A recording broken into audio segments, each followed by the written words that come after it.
Hello guys, आप भी कुछ ऐसा बनाना चाहते हैं कि हमारे टेबल में जो भी हमारे मेजर्स हों वो डायनामिक हों, राइट?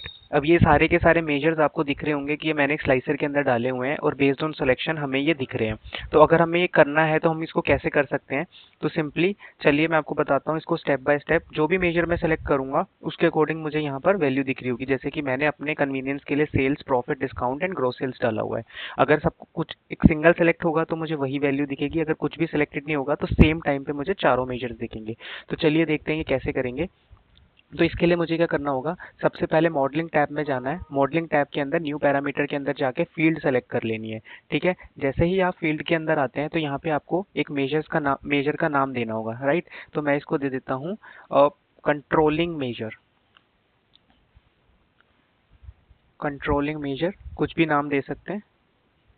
कंट्रोलिंग मेजर दे दिया, यहाँ पे हमारा नाम वाला पार्ट डन हो गया। उसके बाद जो भी आपकी टेबल है उस टेबल में जो जो कॉलम्स को आप एज अ मेजर यूज करना चाहते हैं उनको पुल कर लीजिए। जैसे मैंने डाल दिया प्रॉफिट, डाल दिया यूनिट सोल्ड, डाल दिया सेल्स, डाल दिया सेल्स प्राइस, डाल दिया।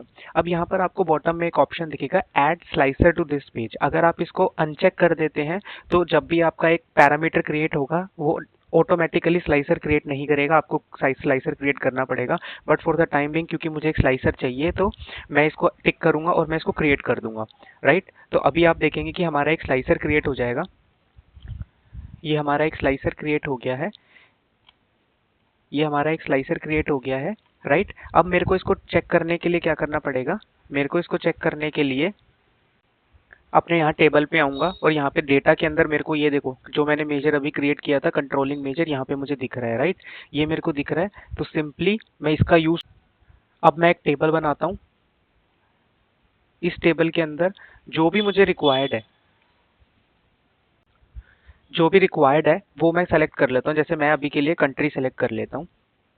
कंट्री कंट्री सेलेक्ट करने के बाद जो मैंने अभी ये कंट्रोलिंग मेजर्स का पैरामीटर बनाया है उसको सिंपली यहाँ पर पुल करूंगा और देखिए मेरे को अभी के लिए सारे दिख रहे हैं क्योंकि कुछ भी सिलेक्टेड नहीं है। आपको प्रॉफिट दिखेगा, यूनिट सोल्ड दिखेगा, सेल्स एंड सेल्स प्राइस। जैसे ही मैं एक सिंगल सेलेक्ट करूंगा तो मुझे वो दिखेगा।